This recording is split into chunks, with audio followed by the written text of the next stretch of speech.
We play for keeps, Cuddy.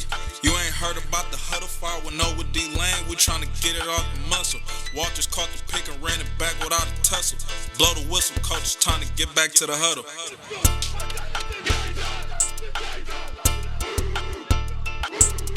Welcome to the 5-1-0 Huddle. We back again. First wild card weekend wrapped up.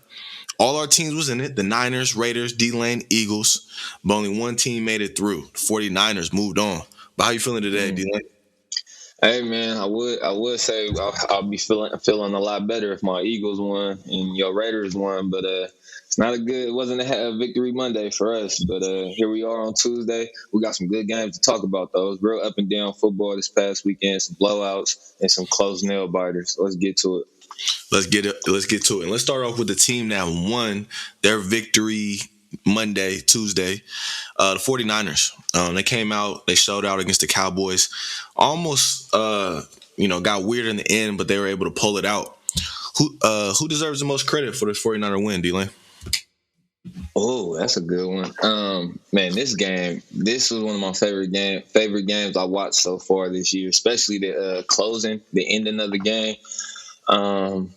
Who gets the most credit? I'm gonna have to go with Kyle. I'm gonna have to go with Kyle, 50% Kyle and 50% Debo. I believe Debo and that boy Elijah Mitchell is a cold dynamic duo running the football. Kyle Shanny was in his bag. I texted a few people right after the first drive and said it was over with. And primarily for the reasons I told you on the pod last week. I said I just knew Kyle would have some things dialed up for Dan Quinn in his back pocket. And even some of the stuff that Jimmy missed, because Jimmy was 16 for 25, only 172 yards, but he missed Ayuk on the back. I think the miss to Ayuk on the rollout was worse. I think exactly. I was about to say, I think that was worse than his interception. And I also believe his interception was worse than Dak's. Dak's interception was bad, but Jimmy shit just came at the worst moment. And then the missed Ayuk as well. But that was wide open. What does that tell me? That scheme. That's coming from Kyle. The way he was consistently a staple of Kyle's offensive arsenal is that toss and the strength of the Dallas defense is their edge, their speed. So they were able to get home on that. So if you peep, he started putting on Elijah Mitchell. So he started putting Debo back there, and all Debo was doing was just cutting right back. He was using their speed, their advantages to their disadvantage, or their strength to their disadvantage. That's what Debo was using. So he was just cutting back underneath guys on a few of those tosses. I just love the game plan Kyle had coming in.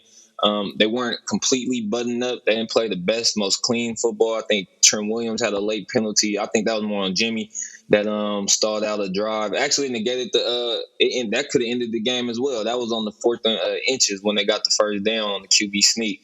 But I'm gonna go 50% Kyle and 50% Debo. I like that answer. I think Kyle called a hell of a game, especially in the context of the game. He wasn't overly aggressive this game. I don't think he needed to be. He saw how well his defense was playing. But my credit goes to, and I'm stealing yours a little bit, obviously Debo. He just takes over games. I think he's not only a top 10 receiver, to me he's a top 10 player in the NFL. He's a weapon on every level. But DeMeco Ryans, he needs his flowers. He took one of the most prolific offenses this year and made them look below pedestrian. They couldn't even get 20 points. Dak, if you told me he was a $40 million quarterback, I wouldn't believe it. Amari Cooper didn't look like he really wanted to be out there. CeeDee Lamb, I don't think I heard his name called. He had one catch, and his other big catch got called back. So CeeDee Lamb was quiet, was put to bed. And then Zeke, that's all I gotta say there. So, DeMeco Ryans to me played lights out and everyone know I beat up on Kyle. Kyle called a great game. No, all credit to him. But Kyle to me did what he. Go ahead. Yeah. Go ahead. No, go ahead, Zach. I said, to me, Kyle did what he was supposed to. Called a hell of a game, running the ball, getting the ball quick out of Kyle's hands, and then Debo Ayuk took over. And I really believe Kyle did what he was supposed to. Get the ball in his playmaker's hands, make sure Jimmy doesn't lose it, even though he almost did for you, and make sure your defense can come out and play hard. And I think that was a playoff formula in 2019. Run the ball, control the clock, and have your defense play bananas. And that's what happened. Yeah. And I just want to touch piggyback a little bit on your point earlier on D'Amico Ryans. I think he called a hell of a game as well on that side of the ball. Only thing I questioned him on was the end of the game, his defense at the end of the game, because I believe the Cowboys got the ball back with 34 seconds. They got 60 yards in 20 seconds. I've never seen no shit like that with no timeouts. Unless you got Aaron Rodgers, I think I've seen A-Rod do it. I've never seen nobody do that before. And I was just wondering what the hell he was thinking on defense right there. First, they were guarding the middle of the field. Then they wanted to start playing the sidelines. I've never seen nobody just switch up their prevent defense like that mid drive. And that's what. So let's piggyback even more. Let's go back to Kyle. What you said earlier. I do like the fact that you said he wasn't overly aggressive this game, but it was 4th and 2, I believe, or 4th and 1, and it's later in the game. I believe he should have went for it. Clearly, early on in the game, taking the 3 points. Looking at the end of the game, looking at the scoreboard, it proved him to be right taking the 3, because it really could have been a blowout. They probably could have stumped the Cowboys if they wasn't getting all those 3 points in the first half and actually finishing and cashing in on drives. But Kyle was in his bag, man. Kyle was doing his thing. At the end of the day, I got to tip my hat to Kyle. Yeah, I know. I agree. I definitely tip my hat to him. And which is like what you said. He could have went through. It's funny. Kyle has a questionable play call late, and so did D'Amico Ryans. And to me, that was just playoff football. And one thing I feel like going into this Packers game, we're not going to talk too much on this right now. Ooh, hold on, Zay, hold your thought. Real quick, hold your thought. I don't want to say that's playoff football. I think they got the lucky draw of just playing the Cowboys. Because at the end of the day, me and you been on here for about 6 minutes so far. We ain't mentioned the Dallas Cowboys shooting themselves in the foot. Franchise record-setting penalties with 14. 8 of them helped the Cowboys. 8 of them helped the Niners with field position on first downs. So I believe the Niners went in there and won that game, but I definitely believe Dallas helped give it to them. Like, gave it away. They just shot themselves in the foot over and over watching that game. No, I agree. I picked the Cowboys to win this game because of their passing offense. And the penalties were sloppy to me. And the Cowboys came out in this game to me with no real plan. If you look at the teams that beat the Niners, they solely just pick on the secondary, find your one-on-one matchup and win. And I believe the Cowboys could have done that. The Kellen Moore hype train, I hope it slowed down. Again, the white boy genius syndrome. This is obvious. So Zay, you know what? I actually think it should have been opposite for them. I think they should have attacked the ground game some more, because when you look at San Francisco's defensive backs, the reason why they weren't able to get no big plays out of that passing game, they reminded me of Tampa Bay versus the Chiefs last year. They were off. They was off coverage for most of the game. You could tell they looked like they got drilled all week. We cannot let the big play. We cannot let Dallas hurt us in the passing game with the big play. The one touchdown they got with Amari, that was just single high. They went cover one. It was low in the red zone. Dallas's plus territory, and they just found the right matchup. The one play out of the whole game that they got to Amari in the slot, S-Fade. That's one of the hardest routes to cover as a DB. But other than that, it looked like D'Amico and Kyle just drilled them all week. Hey, keep everything in front of you. We're going to rally up and tackle. No, I agree, but to me, if you can't figure, then that's why the game ball to me went to D'Amico Ryans. If you're hot shot Kellen Moore, Mike McCarthy, you can't figure out how to get CeeDee Lamb and Amari Cooper open. Jalen Ramsey wasn't out there. You know what I mean? It wasn't some lockdown DB, Darius Slay, no one like that out there. So that's why I put the not blame on the Cowboys. Again, credit to D'Amico Ryans and the Cowboys. And they got your boy Diggs. Got his ass worked up by IU. IU worked his ass out on the one that Jimmy missed. Go ahead. Yeah, hold on. Diggs got worked for one play. And this is just in general. This man Diggs, his second-year corner, has 14 interceptions in 2 years, and he got worked on one play. And everyone just loves to beat up on Diggs. He's not this, he's not that. Show me a better second-year corner. Don't show me a vet. A Darius Slay, Ramsey, Gilmore. Don't show me a vet. Show me a better second-year corner. You can't. So I'm excited to see Diggs as he progresses. But you just said they ain't had nobody in their secondary. Now you juicing up Diggs. So where he was at yesterday? Whoa, I said the Niners. I said the Niners. Oh, okay, my bad. You're right. Yeah, no. This is just Ayuk, a really good route runner, strong hands, got him on a play. The catch didn't happen. I don't want to see a play over and over where catch didn't happen. We don't do that with no other DBs. But when the spotlight's on you, you're a young player, you get a lot of turnovers. You're the only person in your secondary with respect on the Cowboys. That's a fact, right? Let's remember this Cowboys defense was awful until two players, Parsons and Diggs. Those two players changed that Cowboy defense. And they're a rookie and a second-year corner. So that's all I want to say about Diggs. Everyone's acting like he's the worst, most overhyped corner in the world. He's a second-year corner. Show me one better. That's all I got to say. He's not, but he's not. I definitely like the kid's game. You know, I'm off at 4 turnovers, but he's also torchable. I think that's just the end of it. It's a 50-50 thing with him. Like, hey, that's why he like got Marcus Peters early on. It's like Marcus Peters early on. Yeah, but it's just the fact that they're not scared of him. They're gonna go at you because they know at the end of the day they go the same thing with my boy Sante Samuel. Most of the time, pick guys that pick the ball off like that or clue guys that like to clue the quarterback, read the quarterback, and break on the ball. Don't always have the most proper eye discipline. They're gonna get beat sometimes. It's gonna happen. He got his ass roasted a lot though this year. Even though he had 11 picks, he damn near gave up 1,000 yards in coverage, I believe. No, he did. It's deep. I'm saying that's something he needs to work on. But to me, I just don't understand the ongoing Twitter hate on a player that's a young player performing that way. Honestly, that's all I got to say. I think, when you're doing seen well, much hate on him, but okay. Hey, They've been drilling them on I might be in the wrong Twitter spaces. The PFF guys, it digs the worst corner in the league. I'm like, how did your defense number one in turnovers then? Yeah.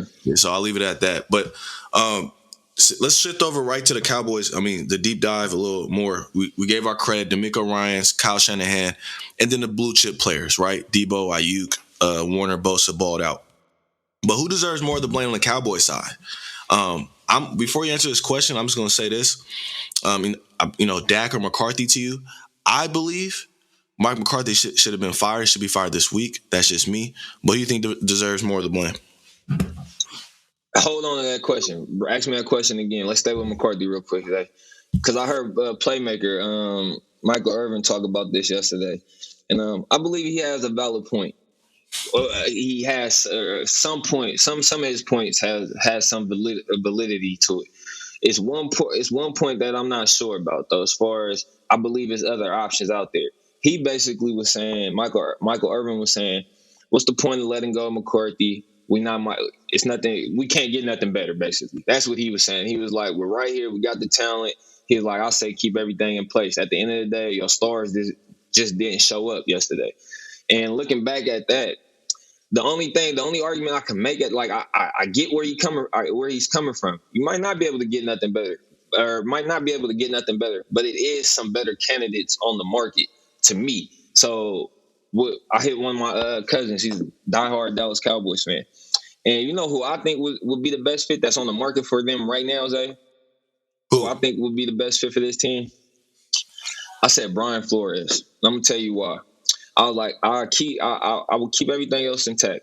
Bring Brian Flores in, have him add some Belichick flavor and discipline to the defense. Keep Kellen Moore in place as the OC. I believe they take that next step. When you have 14 penalties, when you lead the NFL in penalties, that just comes down to basic coaching and fundamental football and discipline.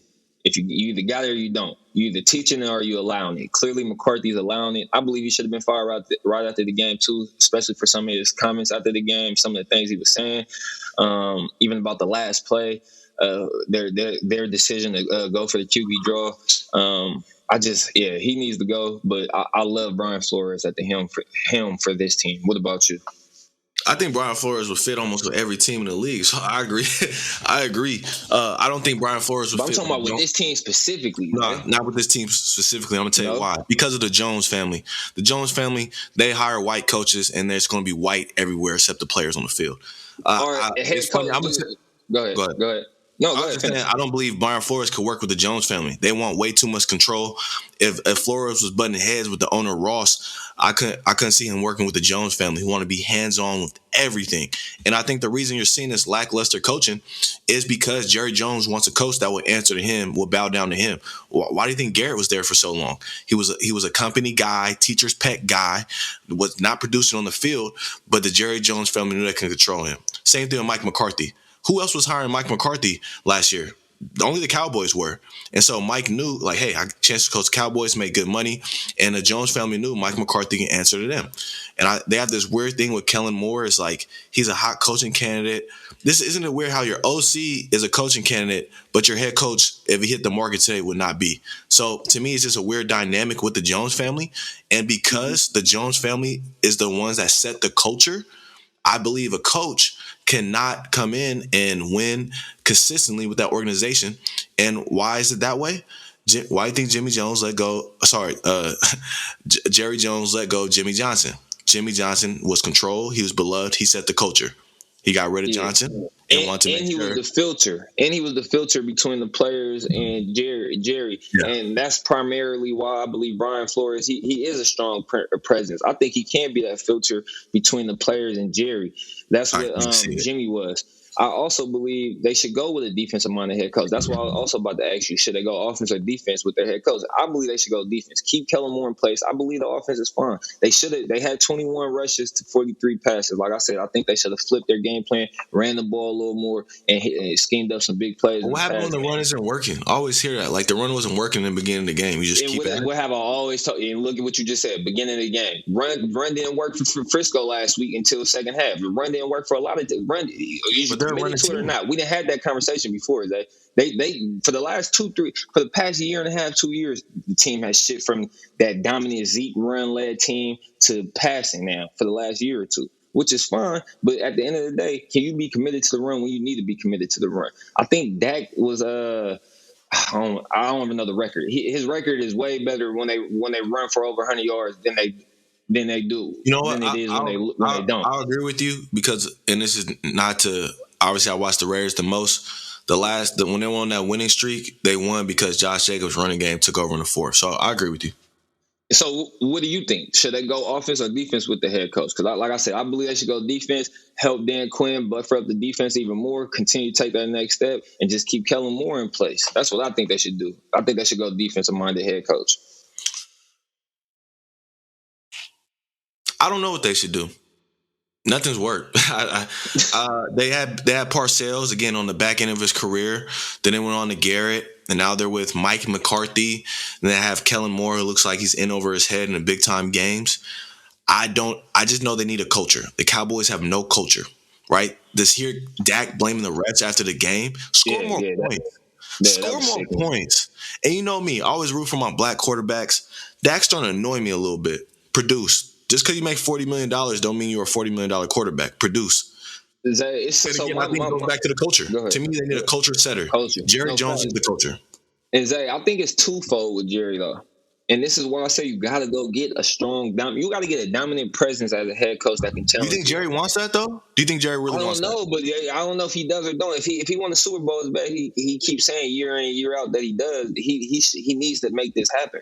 Why? Because at the end of the day, why I say it's twofold with Jerry. Because when I look at the team, they got blue chippers on both sides of the ball. Who's the GM? It's Jerry. Jerry's putting the talent out there. So we can't just always say, the Cowboys ain't going to have no success till Jerry get out of his own way.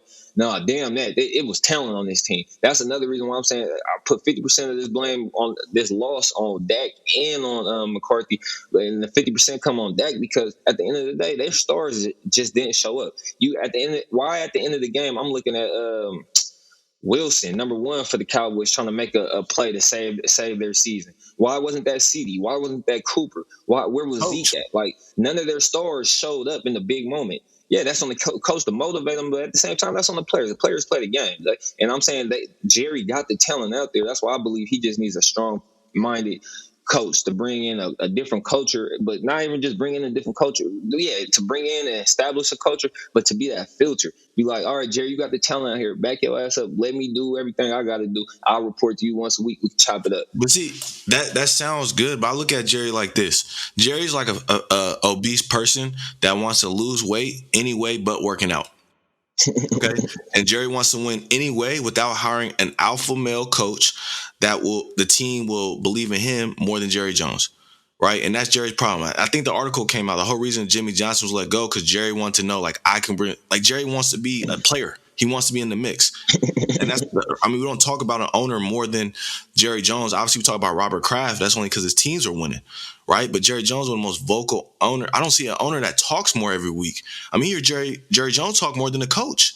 But I'm saying you just said every title but GM. That's under his title too. Right? Is he not doing his job as a GM? Is it not blue chippers on both sides of the ball on this team?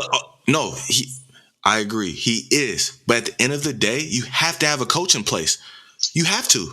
You can't just have an X and O guy. You have to have a coach. What's number one, culture. Number 2, development. Number 3, scheme. Those are the 3 things needed to be a head coach in the NFL or just coaching in general. He just cares about scheme or a guy that talks to me. Like, think about it. It's not a single coach of the Cowboys during this drought, this playoff drought, right, that would get a second job as a head coach. Garrett, Bill Parcells at 80, and Mike McCarthy. None of those guys would get a second job. To me, the problem is coach, and you're addressing it, and I agree with you. He needs an alpha male, strong leader as a coach. Jerry didn't like that. He doesn't like that because he loses the star, he loses the freedom. Well, Jerry, you're 80. So, time to hang it up. No, it is. I mean, look at Al Davis. That was a problem with the Raiders when he came on. He's 80 years old making personnel decisions in 2005. Right? And then we look, no disrespect. He passed on. Mark Davis hired Del Rio, got us to the playoffs. John Gruden's stint didn't work out. Hey, won playoffs. So Mark has some idea of what to do for an organization. Again, I think Jerry Jones is doing the right thing, picking the players. Just needs a coach. You have to have the right coach. Jerry, you can't be the star. It's more than picking players. If that was the case, the Cardinals to me had a better team last night, But hey, Cliff is, we'll get to him in a minute. We're gonna get to him in a minute. But so yeah, I mean, to wrap that's it up, everything I got on this one. Yeah. My last point on the Cowboys Niners overall game. I know I beat up on Kyle a lot. Great, I want to say great, really good performance, calling the plays, and I'll say this: having his team ready. That is the number one thing I'm looking for in the playoffs. Having your team ready. That matters more than the X and O's. And we're going to see in a minute who didn't have their teams ready. But let's move on to the Raiders. They, had a tough loss to the Bengals, came down to the last play of the game inside their 10-yard line to tie it up or go for 2 for the win. What was your overall thoughts on the Raiders-Bengal game? I think it just played out how you guys played all year. It could be up and down for you guys on offense, but for the most part, you guys always find a way to fight to get back in the game at the end. So I definitely tip my hat to you guys, the Raiders, and your whole organization. You won 10 games this year and still made the playoffs. I love that shit. You won more games than my Eagles. You already let go of Mayock. I'm assuming Coach Rich will be gone probably as well. But what I took away from this game is Joe Burrow, man. Like, I like that kid. We're going to talk about it later, next week's matchups. But the Titans, man, I don't know. Variable and them guys, he got his work cut out for him, man. That young boy right there is legit.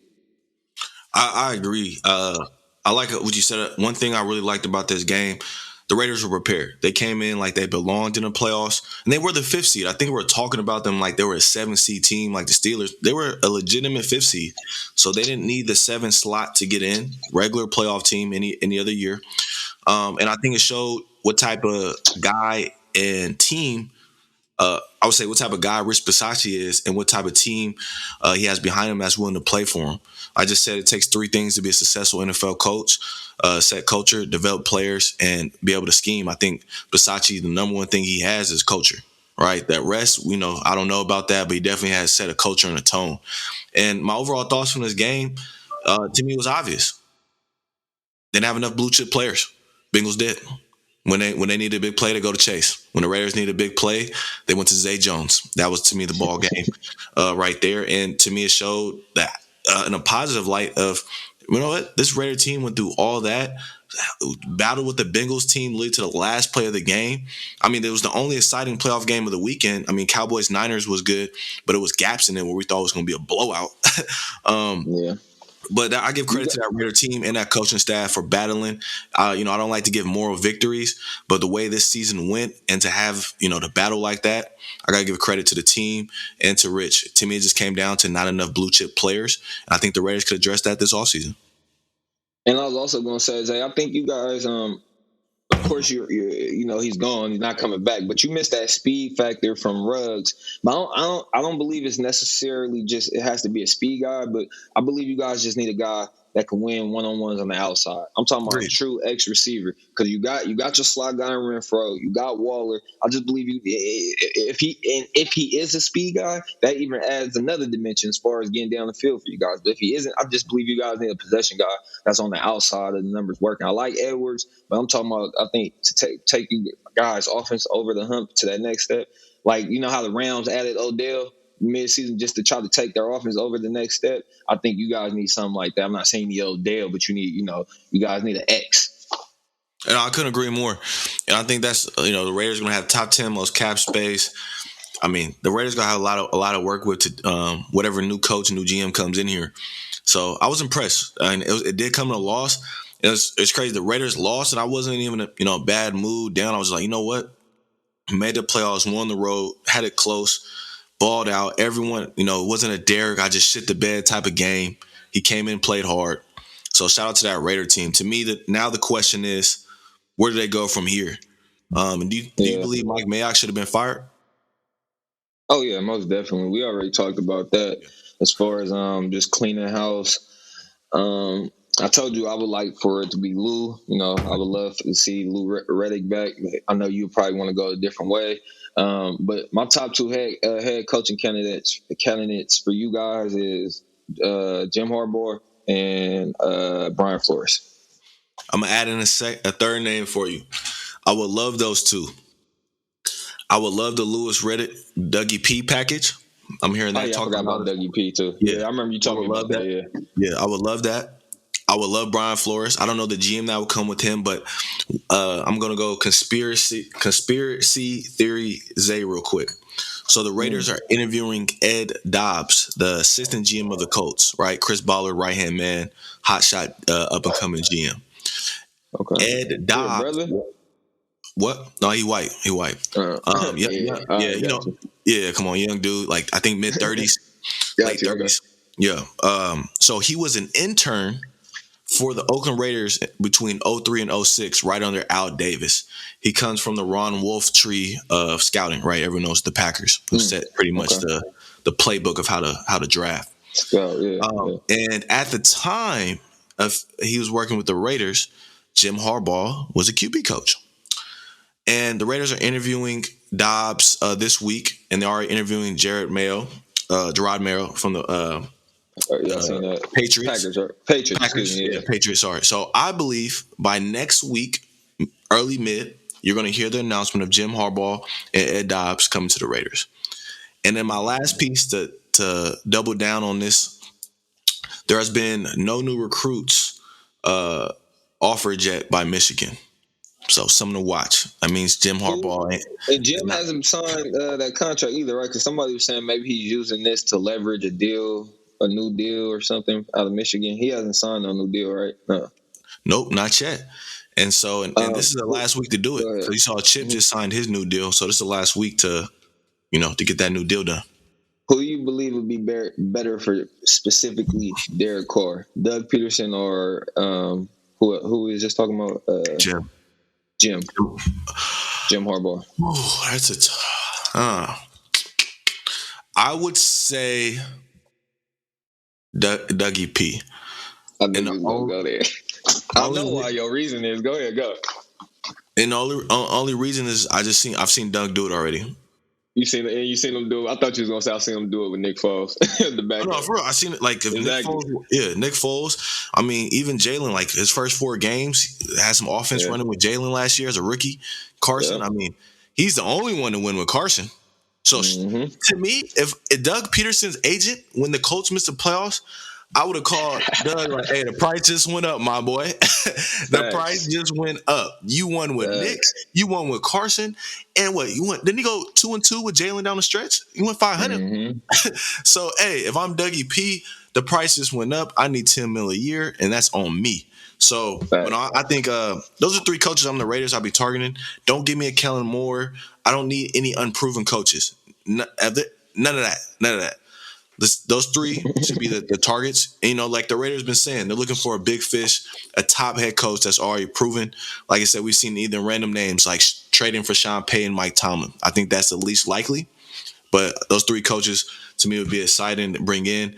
And our last point before we move on, I don't want to see anybody feeling bad for Mike Mayock, unless you personally know the man. Everyone's talking about the late picks you hit.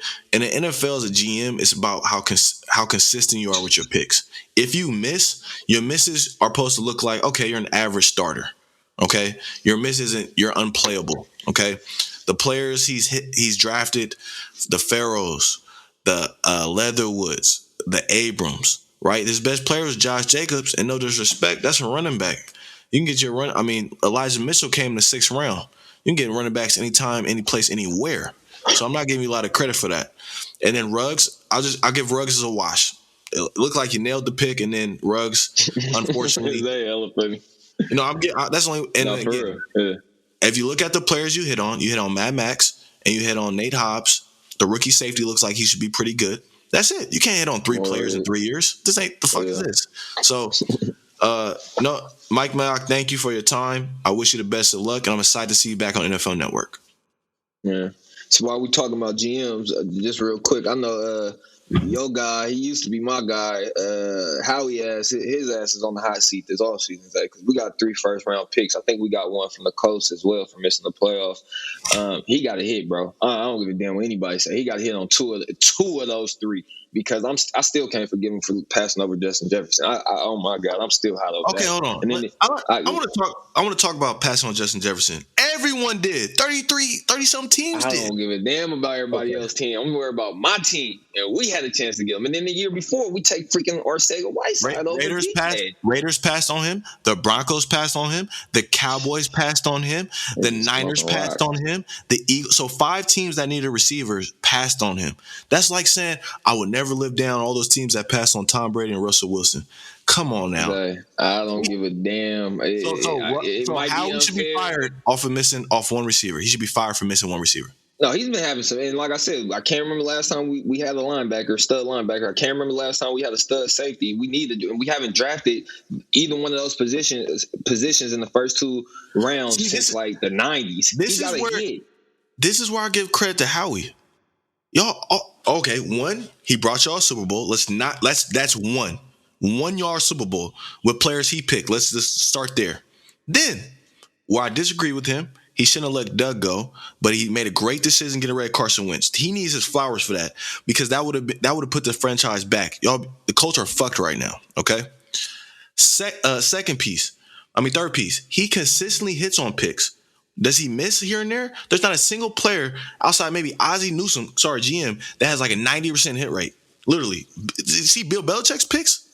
But to me, if you consistently find ways to build teams, that's what Howie is doing. Now, where I will call for his firing. Hold on. What I will call for his firing is this: if we're 2 years from now and there's no more playoffs and you missed on this coach because you're judged off the coaches you hired. Now, year 1, this coach got you guys to the playoffs.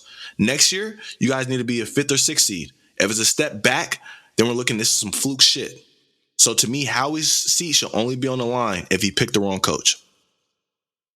We're going to damn all that. I need to see him hit on these picks. I need some impact players. Yeah, Devontae Smith, whiff. He's a whiff. Who else is a whiff? No, he a stud. That's what I'm saying. So I'm saying, besides him, Howie said I messed up. I'm talking about mainly 1st and 2nd round picks because we missed on Dillon. Our last 3, besides Devontae, going back before Devontae, the last 3-4 first round picks we done missed. We had if we didn't have a 1st round, we had a 2nd round, we missed. Howie does do a good job finding guys later in the draft. I'll give him that because everybody can't do that. Find studs later in the draft. Belichick is pretty good at that. But hitting early, that's hard. And it's hard. And I know that's hard for anybody. I'm just saying I'm tired of his ass missing. And I'm seeing what teams are getting after us, and they're getting star-studded players. Okay, how about this?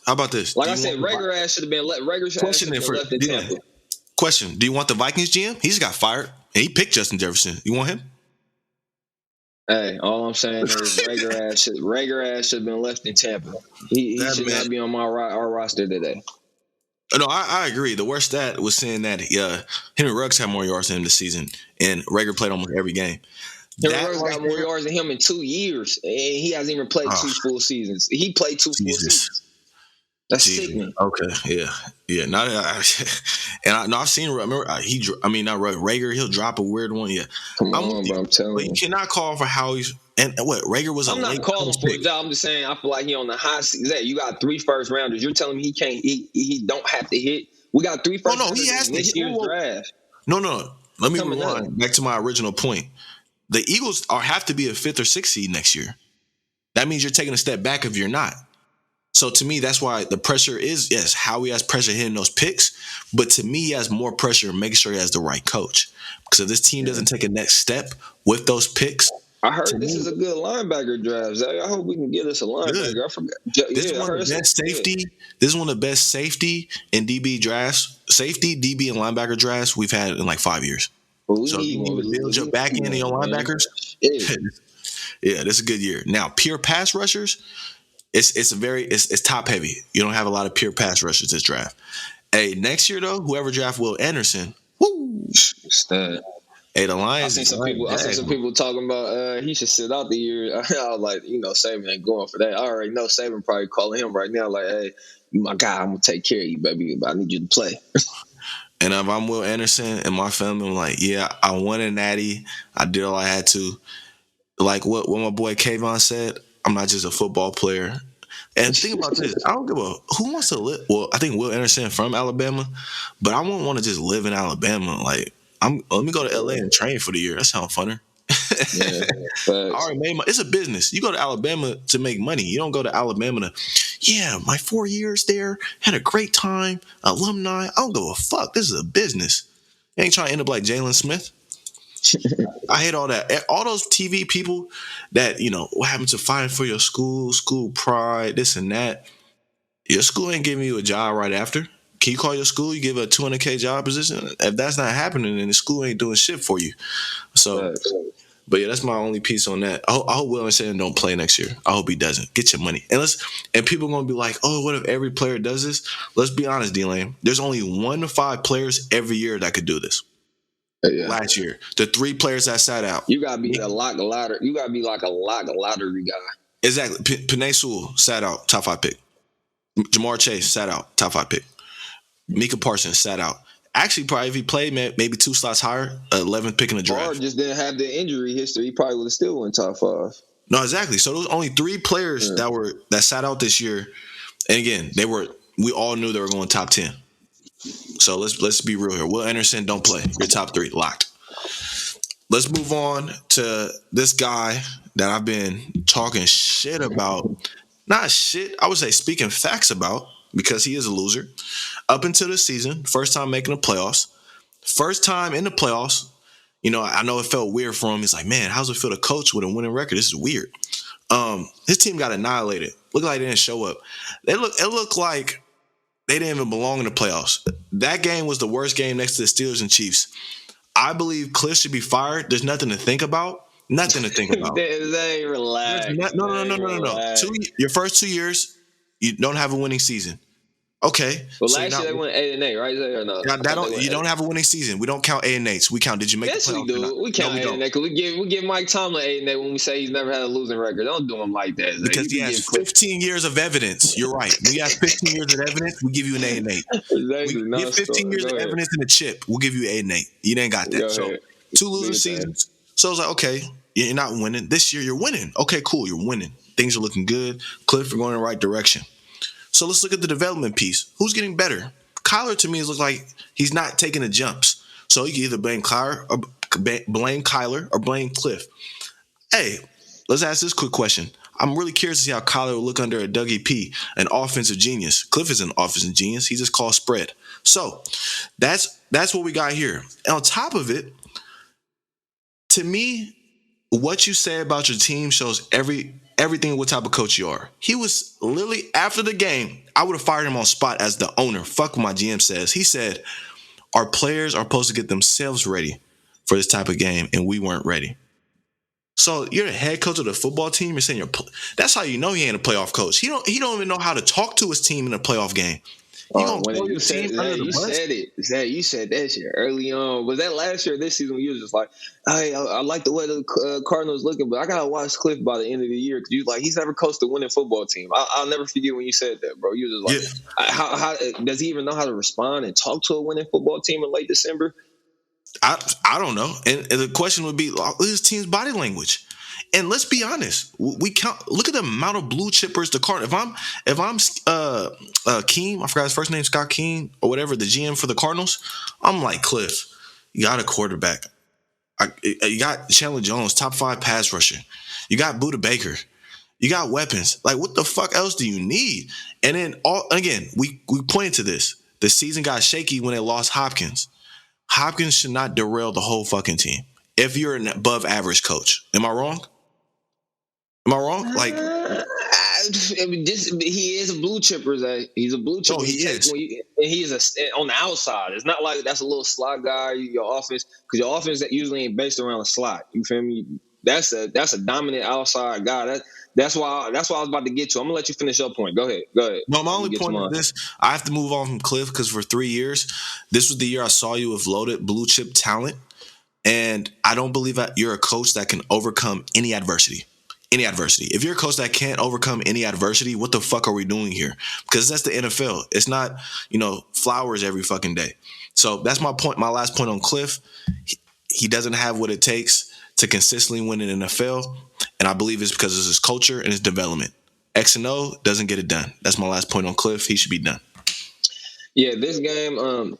It's funny. I had the Cardinals in a close one, and it took me a while. I was going back and forth on who I would take in this game. And I ended up settling on the Cardinals right before the game. And I was just saying because I believe, the Rams got more blue chippers and better talent on defense. But I thought throughout the year, after watching both teams play, I felt like the Cardinals played the more consistent defense with Buda Baker and crew and Chandler Jones. So I went with them, and I believe Kyler will have a solid game.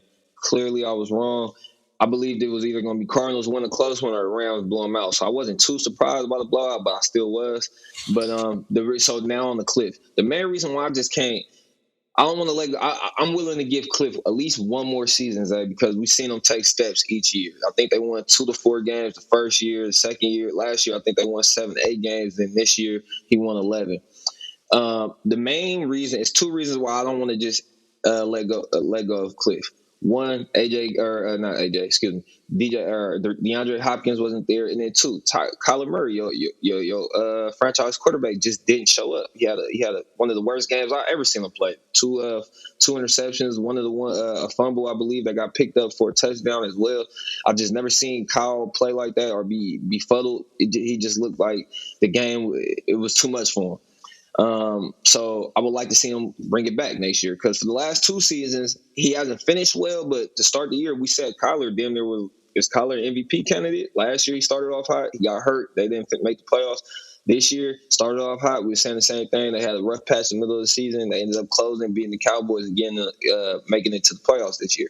I want to give Cliff one more year, Zach, because AJ Green had a dominant year this year, a bounce back year, but he's not no DeAndre Hopkins. When you lose D Hop, that does change things. And I believe where you do give Cliff blame at in this game is I believe his game plan should have been flipped as far as his plan should have been similar to McVay as far as, hey, we're going to run this ball. I didn't see enough of James Conner. James Conner had like 16 touchdowns for this team this year. He brought a physical element to a finesse football team that we hadn't seen from the Cardinals under Cliff's tenure the first 2 years. They weren't a physical football team. They were real finesse.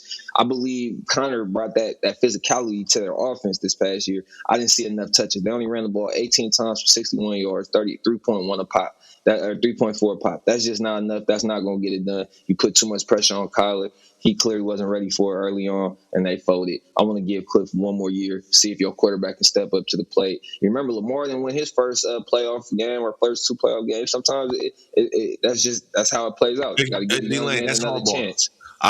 You get the excuse when you have a Super Bowl winning head coach. You get that excuse. You get, hey, Lamar's your first game, your coach. To me, my thing is, Cliff, why isn't your team ready?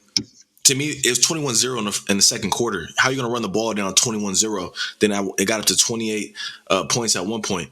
I agree. That means all on Cliff. Like, hey, you're the coaching it or you're allowing it. Which one is that, Cliff? And to me, for him to be brought back, you need a game plan. I need to know, how is Kyler going to take the next step? If he doesn't take the next step, that means I need you to tell me, Cliff, that I picked the wrong quarterback. That means it's not you. That means we have the wrong quarterback and he shouldn't get an extension.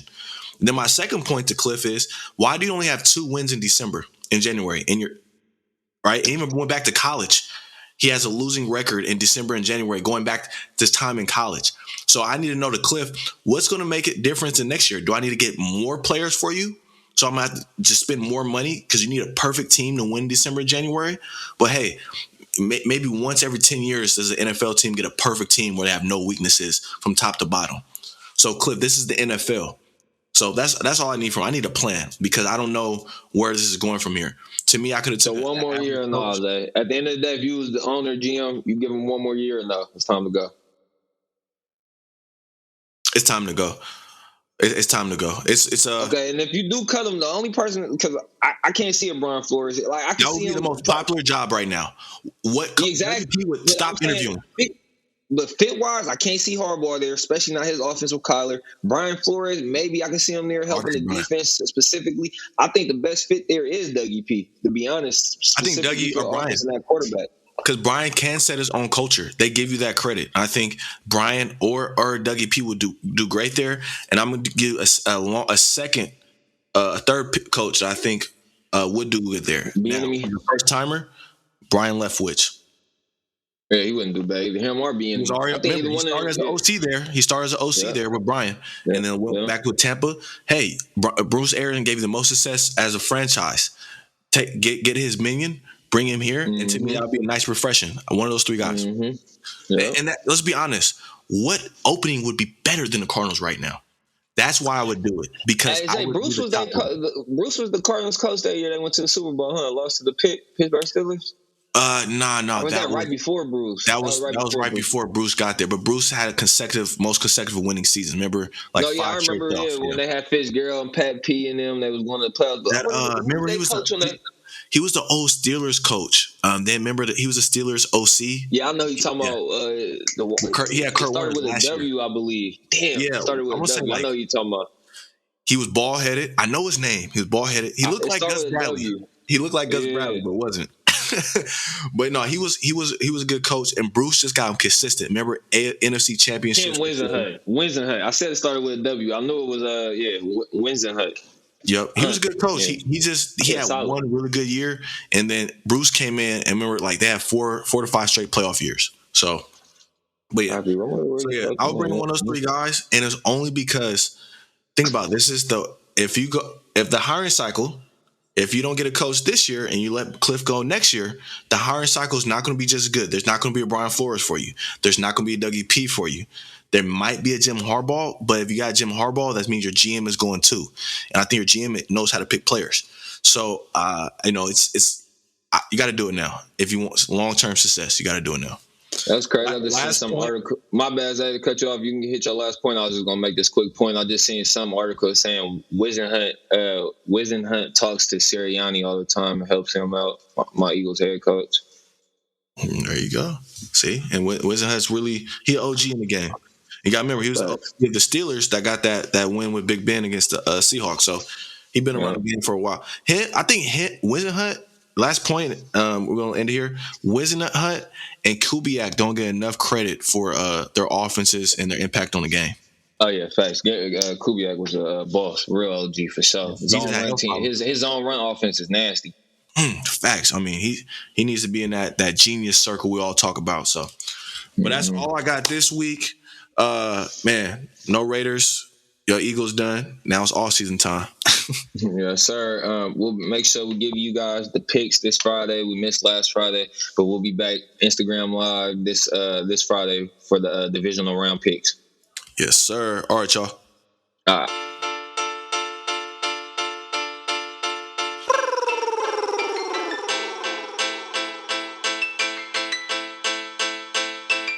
We play for keeps, Cuddy. You ain't heard about the Huddle fire with no with D-Lane. We tryna get it off the muscle. Walters caught the pick and ran it back without a tussle. Blow the whistle, coach is trying to get back to the huddle.